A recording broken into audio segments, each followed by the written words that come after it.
Along the way, please just interject and we'll take time for discussion. The folks here from the area will have seen all of these slides before, I believe. Maybe there's a couple new ones at the end. Let us know.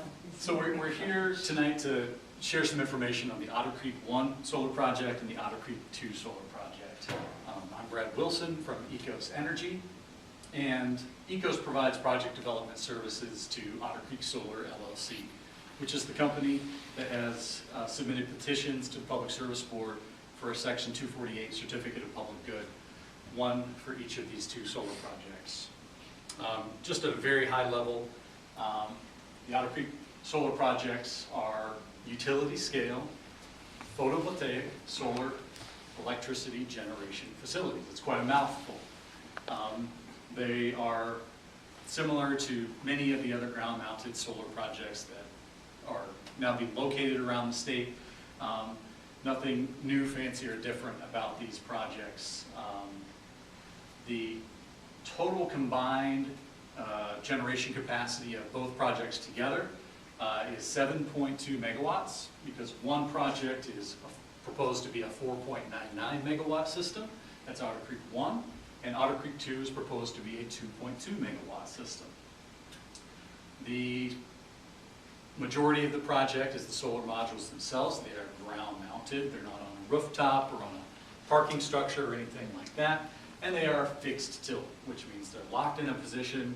There's no motors, no moving parts, no moving pieces. They don't move throughout the day. They're locked in one position. So, and at the very high level, the project exists to generate electricity to sell to the local utility through its distribution electric grid. I point out distribution grid, this would be going into a local Green Mountain power circuit, selling power at the local level rather than into a transmission line, which could take the power much further to other locations in the state or possibly other states entirely. This is a distribution scale project on a distribution level electric circuit. The next few slides I'm going to go through pretty quickly. I just have a sense that folks in the room are already familiar with what a solar project looks like, but we include these slides just in case anyone would like this information. Just some photos of what a ground-mounted fixed tilt solar project looks like. The racking system, usually steel beams driven directly into the ground that support the solar modules above the ground. Just some photos of what that type of racking looks like. The solar modules are then clamped directly to that racking system as shown here. You have these rows of racking and they elevate the solar modules above the ground by a certain distance. The other main component project may have one or two equipment pads where you can think of this as the heart or the brain of the solar project. You have equipment here like a transformer, inverters, protection equipment, and communications and monitoring equipment. I believe the Otter Creek 1 project has 2 of these pads proposed. The Otter Creek 2 project has 1 of these pads proposed. There's a perimeter fence. Can be made from a variety of different materials. I think in the proposal for this project, the portion of the project along Cold River Road is proposed to have a more agricultural style fence with wooden posts, whereas the rest of the project that is going to be completely invisible to public view and the portion to the west in the commercial industrial area will be proposed for chain link. Just a few photos here of completed facilities. The projects are very simple in their design and construction. The majority of the site is going to be nothing more than these rows of solar modules. Add to that the equipment pad, perimeter fence, and the access driveway, and you've got all of the above ground components of a solar project for the most part. Just a couple photos of some completed facilities that we've built over the years. The project location is in Rutland Town, a roughly 55-acre piece of property in this location on the town map. Town of Rutland does not have zoning, but it is designated in the town plan for commercial/industrial future use. It's located between Windcrest Road and Cold River Road. Just a zoomed in, it's kind of an oddly shaped parcel, and we're kind of situated between different types of uses. We have commercial industrial uses along the west, Diamond Run Mall, GE Aviation, Isovolta, and then we have more agricultural residential uses along the properties east. Here's an aerial of the project property. You can see the current state of the property is fully wooded. Way back in time, some 60 years or so, the property was open grazing pasture, and then since then it's been allowed to grow up into early successional forest, and that's the current location. So it's not developed at all in any way right now. You can kind of see what we were talking about earlier, the different uses on the west versus the different uses on the east. Is this the mall up here on the left? That's correct. That's Okay. Diamond Run Mall. I think it's also worth pointing out, can I make my mouse pointer? Okay. That this property right here, that is currently a solar farm. It's the Grow Solar Cold River Road project. I include the next couple slides just to give a little bit of an indication where we started with the development of this project versus where we're at today. We purchased this property over 3 years ago and have been working ever since then on trying to develop a project plan that would be the best possible fit for the town, the neighbors, the area. When we purchased the property, I mean, our very first site plan concept was this. This is a 12 megawatt facility, and we're using pretty much every square inch of property. This was just an internal concept. This wasn't circulated, to anyone in the public, but this was just the first draft. What could we do with this project?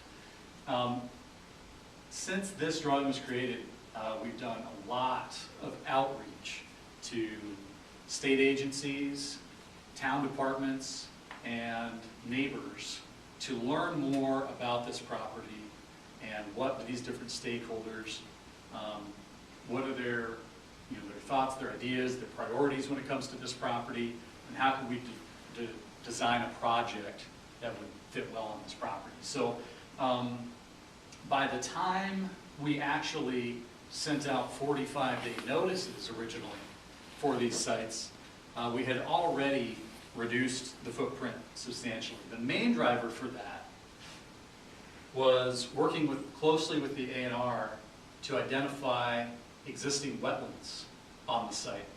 So the wetlands that have been delineated and confirmed by the A&R Wetlands Office are the blue dot area. The blue dashed area is a 50-foot buffer off of those wetlands. And obviously, a significant portion of the site is delineated wetland. And so step one was coming up with a site design that avoids any proposed impact to wetland or wetland buffer. There's no wetland or wetland buffer impact as a result of this project. We've avoided it entirely. Therefore, there would not be a need to pursue a wetlands permit with the A&R.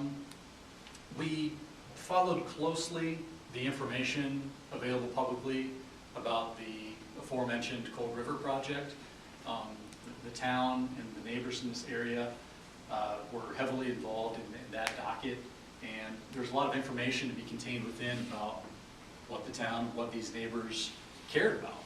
And so what we have here was a first attempt at trying to respect those views. The majority of the project, this portion in here, views to the south, views to the west, views to the north, are going to be completely shielded from public view due to the existing retained vegetation. Aesthetics were a big concern in the Cold River docket, and we can certainly expect them to be here as well. Along the eastern portion of the property, Cold River Road, and the properties nearby. What we designed here was a setback that allowed there to be, I think, 50-foot corridor of retained vegetation along these property boundaries in an attempt to provide screening of the project view from those directions. However, after a series of meetings with the Rutland Planning Commission, Select Board, town staff, we held a separate from town meeting, we held a public informational meeting, and also had a number of one-on-one conversations with some of our neighbors. We came to the conclusion that this design didn't go far enough. And so the version of the plan that ultimately made it into the 248 filing is this plan here. Otter Creek 1 didn't really change because Otter Creek 1 is not going to be visible from public vantage points. Otter Creek 2, however, was significantly reduced in footprint. And the reason for that was to allow for significant buffer along the northern property boundary. Instead of a 50-foot buffer, I believe we now have close to a 300-foot buffer. We have a 100-foot wide buffer of retained vegetation along Cold River Road, and then a significant buffer here along the southern property boundary. So leaving the existing vegetation, which is very thick and dense in a lot of these areas, will drastically contribute to project screening. Here is the outlook on the clearing boundaries for these projects. These are the boundaries that we would propose be cleared for construction of these projects. 10.6 acres for Otter Creek 2, 17.5 acres for Otter Creek 1. Any area outside of these hatched areas is proposed to be left untouched, as it currently is. Well, with the exception of maybe adding some additional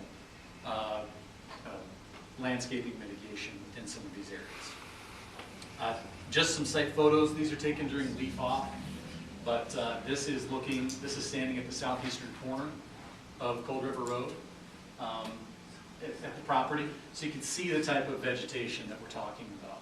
You have questions? I'm sorry, can you go back to Yes. this slide? Absolutely. So it's 10.8 acres that would be cleared, and then 17.5. Absolutely. Okay, thank you. Yeah, No, we were just going over some math in our heads for Got it. something not related, no problem. well, kind of related, but. And we can go back to any slide that anybody Hi. wants to. It's no problem.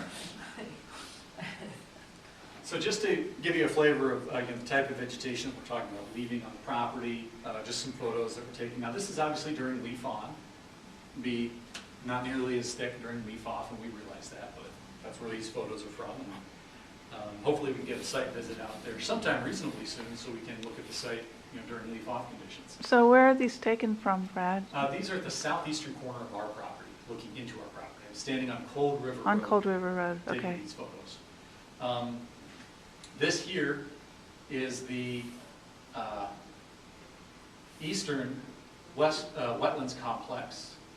The entirety of this vegetation is remaining because we're not impacting these wetlands.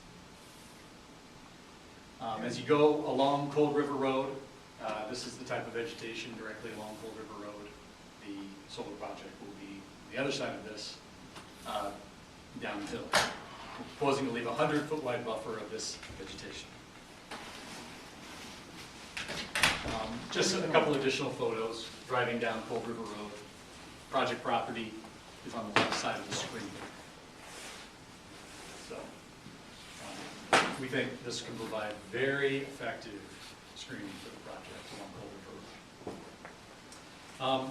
However, in additional conversations with the town and neighbors and working with the aesthetics consultant that we're using for this project, we identified some additional needs when it comes to visual mitigation. Although the 100-foot wide buffer is certainly going to be very effective in a lot of areas, it's not going to be totally effective in all areas. We also have some homes that are slightly elevated above Cold River Road. This home, David's Place, is significantly elevated above Cold River Road, which might reduce somewhat the effectiveness of the vegetation down at the level of Cold River Road. And so our 248 filing includes additional mitigation measures on top of just leaving the 100-foot wide buffer. Within the buffer itself, we are proposing transplanting of mature evergreen trees to fill in any holes where that particular 100-foot wide buffer might be a little bit on the thin side. That's the blue area. In the yellow area, we're proposing to create artificial berm with hedgerow of evergreen materials on top, both along the eastern boundary here, and I'm sorry, north is that way. We had to rotate this so it all fit on the screen nicely. As well as the southern property boundary here. The green areas are for potential post-construction.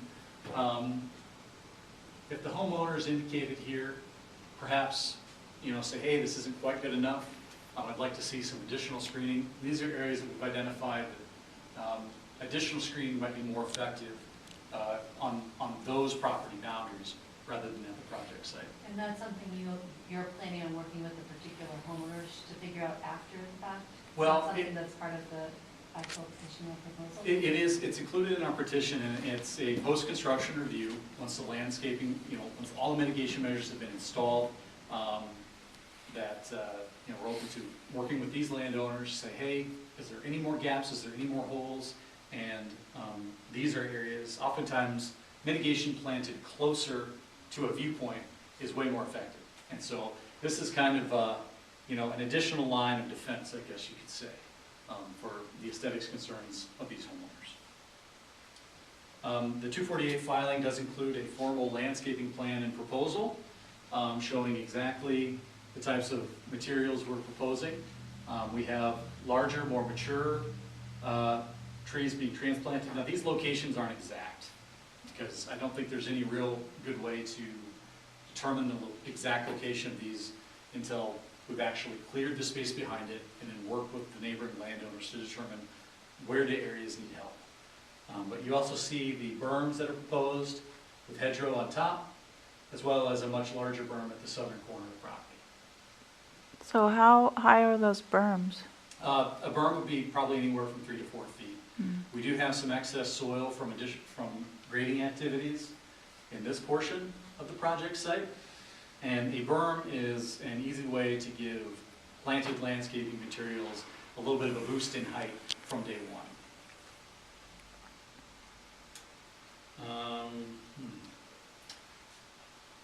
Okay, so now we are into a section of visual simulations that were prepared from our aesthetics consultant. I'll go through these with you. This is standing at the southeastern corner of the property, looking north. We're standing on Cold River Road. And so this is a before picture. This is a after project construction, but before mitigation. This is that southern area where that big berm will be located. And then once the berm and mitigation on top is added, there comes the view from the southeastern corner. This is from the Hubbard residence. They run a farm, recycling business, and have some homes located there. So is this at standing on the road level? Correct.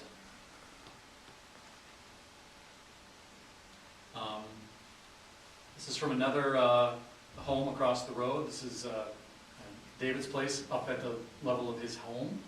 You see it has an elevated view versus standing on Cold River Road. So this is the before. The after, the removal of the trees are going to open up his view to the mountains beyond, much more than it currently is, but the solar project is going to remain included to his view. This is from the backyard of the home of Charles Fisher. His home sits basically directly between the property that we control and the property of that Grow Solar project that we discussed earlier. So this is standing in his backyard looking south towards our project. This is the current day view. And what we found was the original buffer that we proposed, only 50 feet or so, did not allow effective screening of the project for his view.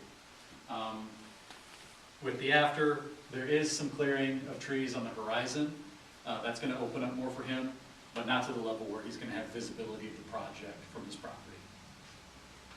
This one is going to be a little tough to see on the screen, but a long-range view coming down Route 4 into town. The project property, roughly right there. I believe. David, is that you? Yeah, well, that's the, no, okay. No, that's, the one way up on the hill, right there. Yeah. That's Teddy's house. Okay, So your site is gonna be down and to the left of that. Right in there. yeah, okay. You're And right so, there. this is the before, and there's the after. I mean, you can just see a very slight shift in, Yeah, and, you know, due to the retained vegetation in multiple directions and the, you know, low height of the elements of the project itself, this is meant to demonstrate that, you know, any long-range view will carry a very minimal change. Now there's gonna be a dome in front of that, looking this way too. There's gonna be a dome? The Spartan Dome is Oh. right behind the mall. Oh, really? Between the mall and the project. So Okay. you're probably gonna see that bubble. What are they gonna do in the dome? Sports. Sports domes? So where is the mall in this picture? The mall it- is gonna be right here. It's right there, Yeah. okay. So, you know. And this is up Route 4 about, This is by Quarter Line Road. okay, Yeah, yep, East. so coming down into town, so. yeah. Quarter Line Road, okay. Certainly meant to illustrate, you know, very minimal long-range impact, but also that, you know, there is a change at all. You're seeing it as a backdrop to existing commercial, retail, industrial type views coming from this direction. Had some questions along the way about primary agricultural soils. We've communicated directly with the Agency of Agriculture on this project. The site's not being used for agriculture. As I mentioned, it is designated in the town plan for commercial and industrial use. But there are, per the NRCS map, some areas of primary agricultural soils on the site. Roughly 7.5 acres total between the two projects. And we have no problem agreeing to the Agency of Agriculture's, you know, prescribed methods for handling impacts to these soils without creating an adverse impact to these soils. And that's described in our petition. That is the end of these slides. Happy to go back to any of them as needed, answer any questions, discussion, because we do have about 25 minutes until the 7 o'clock session starts. So, and if not, we can certainly take a break, but happy to be. I have a comment and a question. Ed, sure. Just, I know your application was submitted when it was still commercial industrial, but it's been changed now, hasn't it, to conservation? It's, yeah, working lands. It's working ag lands forest. ag, but I realize that doesn't apply now, but just when you're Right. going through this, just know it's not that Yeah, anymore. did that actually get passed? Yes, It At did. yeah, the- at the select November, board level? November. In November, okay. So Yeah. just when you're talking, just, Yeah. just. And I think remember one of the parcels was conservation before, and still is. Well, we only have one parcel. Still in it. Well, part Yeah. of that, yeah, I know you have one parcel now. Before, I think there was some conservation. that. Yeah, we purchased a single parcel, 55 acres, and it was designated in the town plan for commercial industrial use. That was the town plan that the 248 petition was submitted under.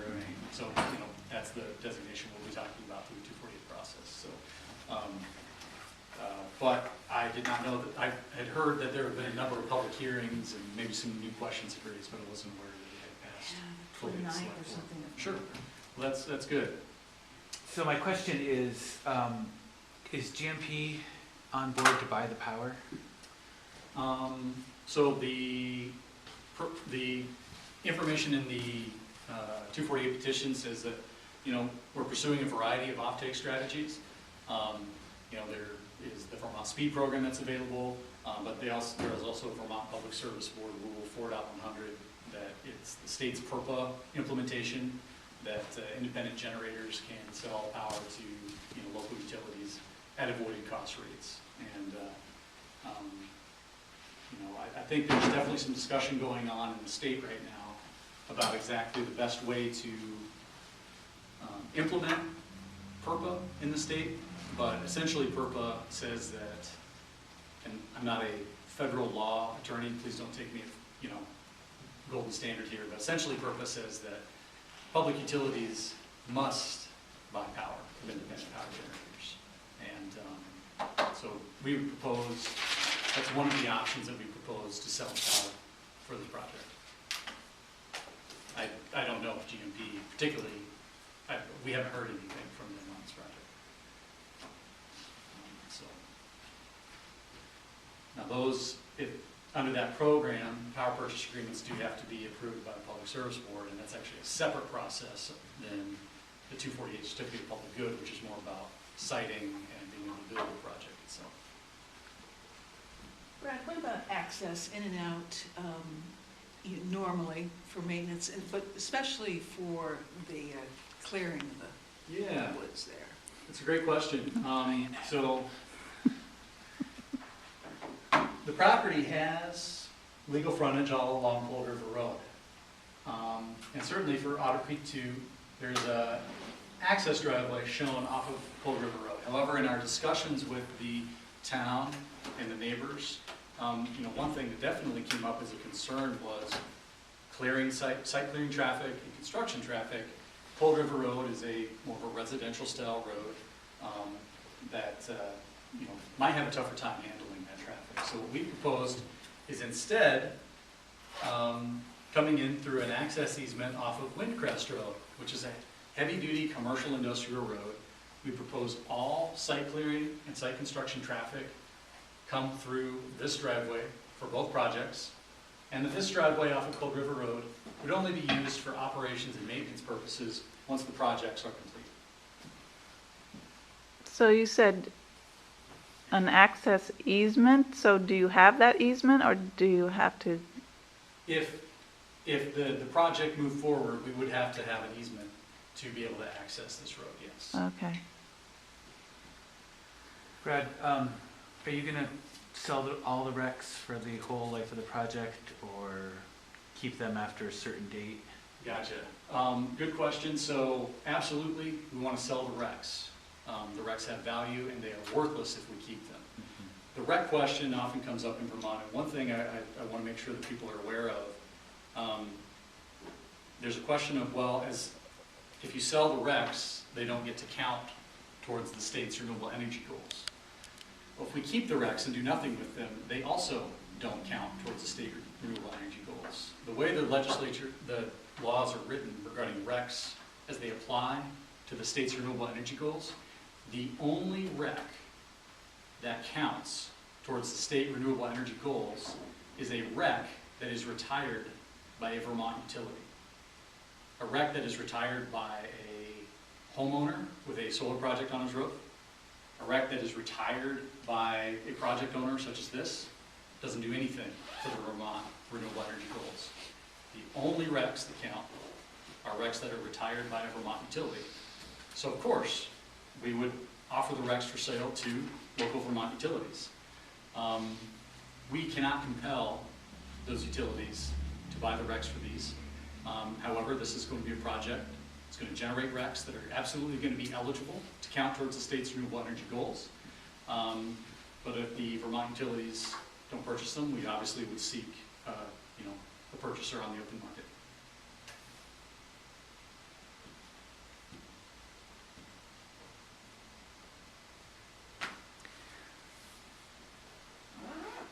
So I know that today's site visit was canceled, but I had planned on attending it, but I could not figure out where you were going to access the site for that site visit. In the posting, it said that it said Windcrest Road, and then another place it said off of Cold River Road. So where would you access it for a site visit? Sure. So the postings that you mentioned are prepared by the Public Service Board. Right. And we had worked out with the Public Service Board that one of our neighbors had graciously offered the use of one of his driveways as a meeting point to begin the public hearing. And that would have been along Cold River Road over here. We would have had signage up, and but being that meeting got canceled, we didn't have that today. Regarding the site visit itself, when it does happen, I don't see us really gaining access to the site. It's fully and densely wooded, and I guess if anyone wants to go on a tromp through the woods, I would make that option available, but I don't see there being a lot of benefit to that. It was not part of my plan to offer because there is no access into the site currently. There's no driveway into the site, there's no paths through the site, and it doesn't really lend itself to walking around inside like an open field would, and talking about, oh, here's where the racks are gonna be, here's where the equipment pad's gonna be. It's just not gonna work on a site like this. So the plan was to meet at an off-site location to kind of get the group together, and then talk about different areas that people would like to meet. Maybe we get into some vehicles and drive around to different vantage points around the site. But when the site visit does happen, I don't think that a full-scale walk throughout the property is going to be likely. It seems like it would be helpful if people had an understanding about access, though, when the site is going to be cleared. So you were showing that this right-of-way, I mean, so I think that it would give people a better sense of how you're actually going to access the site when you are doing work and when it's going to be maintained. I think that would be helpful for people to understand that. I agree, that is very helpful, and that's why the full details of project access are detailed quite clearly in the materials we submitted to the Public Service Board for our 248 petitions. Refresh our memories about what you're going to do underneath the panels after construction, once they're up, to control erosion. Right. The entire site will be seeded in what's called a solar mix, native low-growing vegetation. We don't want fast-growing vegetation because having to have somebody out there and mow it, that's a cost, and we want to control costs. So we want to work with a local landscape architect to specify a seed mix of grass, type vegetation that we can seed the entire property in after the project is built. So absolutely, erosion control will be a huge issue. We don't want erosion. That adds cost, and you're not allowed to do that. So it will have kind of the appearance of a green meadow with solar modules in it. How high off the ground will each panel be? These we're proposing for a 15-degree tilt, which would put the very top point of a solar module at about 7 to 8 feet off the ground. How about underneath? Like, what's the clearing underneath? Underneath, we typically want like 24 to 30 inches. Provide space in the winter for snow to slide off the modules and pile up before it starts to just bury the solar modules. Obviously, with a snow event like you had recently, that's probably not even going to be enough, but to account for a more regular snow event. So it's 24 to 30 inches on the low end and 7 to 8 feet on the high end. Correct.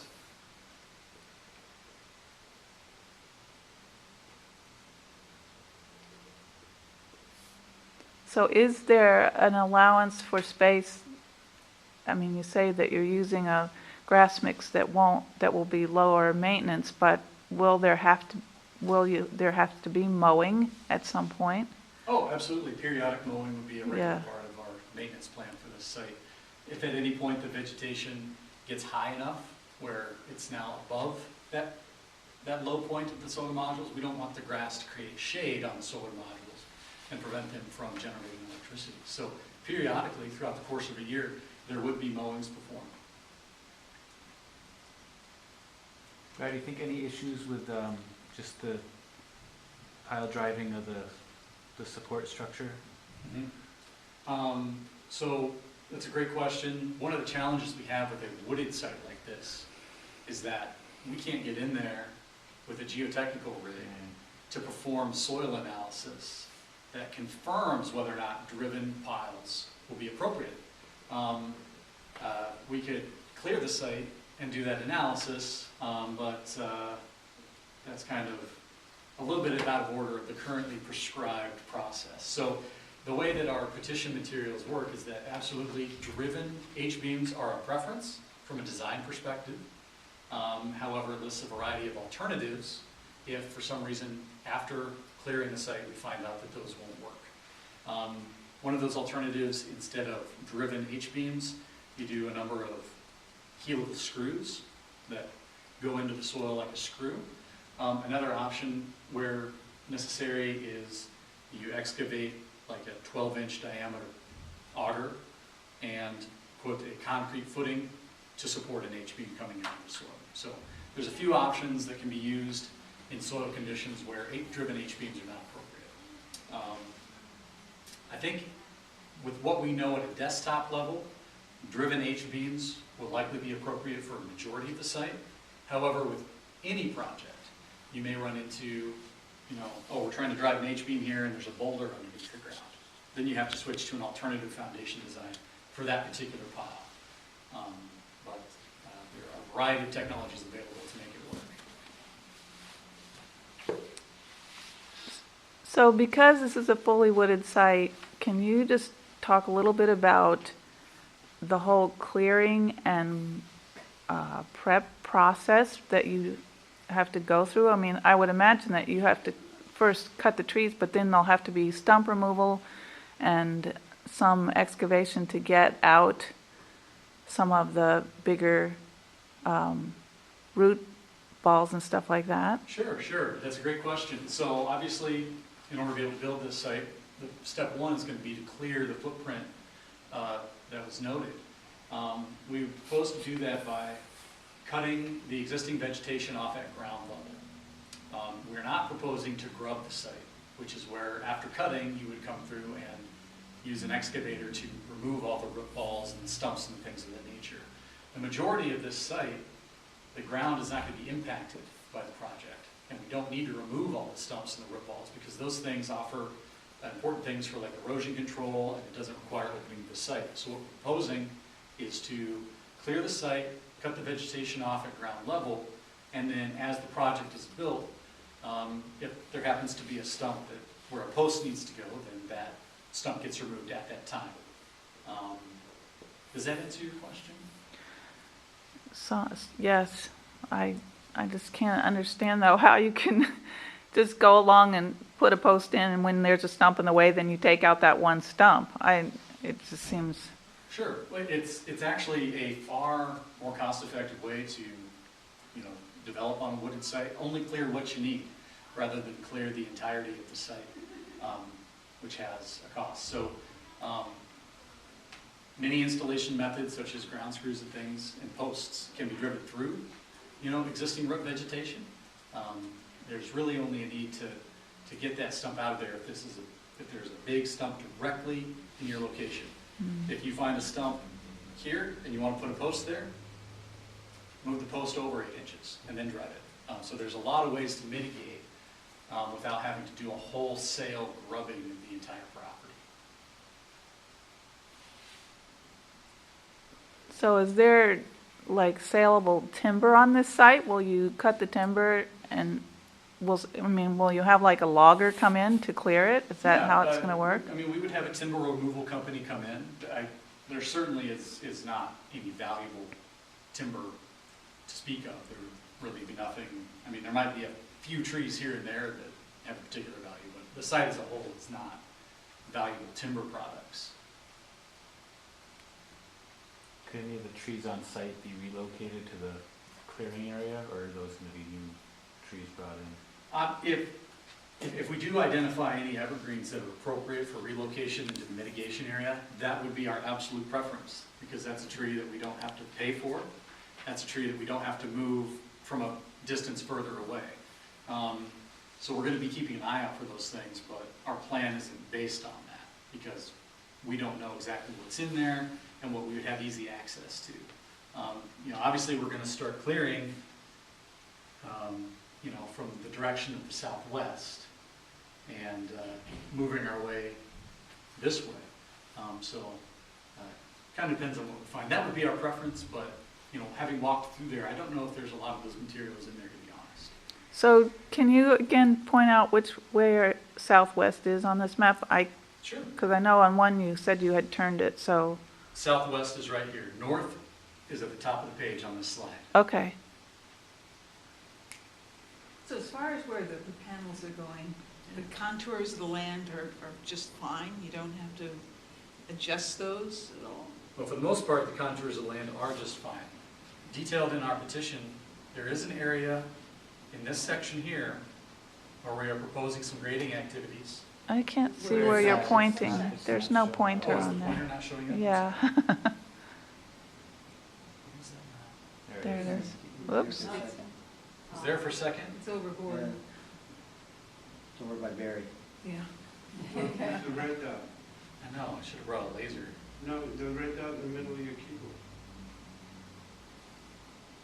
Yeah, it's on my screen, but it's not showing up here. Anyway, this section here has some grading activities proposed due to some of the more severe contours in that area. Not looking to make it a parking lot, but just to smooth out some of those contours so they're a little bit more, have a longer average slope. That grading is what gives us access to some of the soils needed to create the berms that I described earlier for the landscaping mitigation. And when you're preserving the primatic soil, are you just leaving it in the ground, or are you actually putting that in the berms as well? That would go in a specific area notated on the plans for an agricultural stockpile, agricultural soil stockpile location. And then those soils at the end of the project's life would be reclaimed per the Agency of Ag's guidelines. So they'll be involved in making sure that that particular soil is Correct. Would that be in safeguarded. in the decommissioning plan? Correct. That's exactly where that's located in our 248 file. And for our upfront conversations with the Agency of Agriculture, we think that the plan that we proposed checks all their boxes. However, we're certainly open to hearing from them if they, have additional requirements.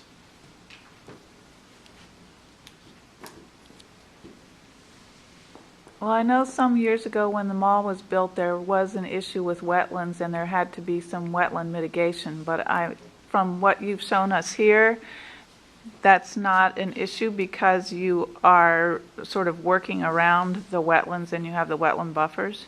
That's exactly right. When we identify the wetlands on the property, you have a couple choices. Is there a way you can design your project to avoid any wetland impact whatsoever?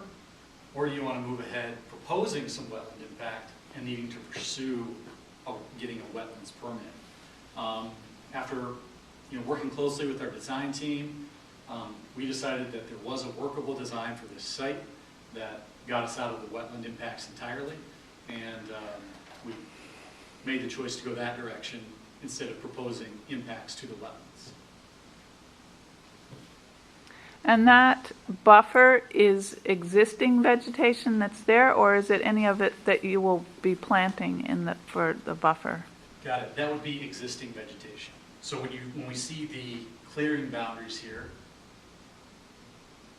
these are the areas that we propose to clear, and we stop just short of the buffer boundaries. The existing wetlands aren't affected. The existing buffers are not affected.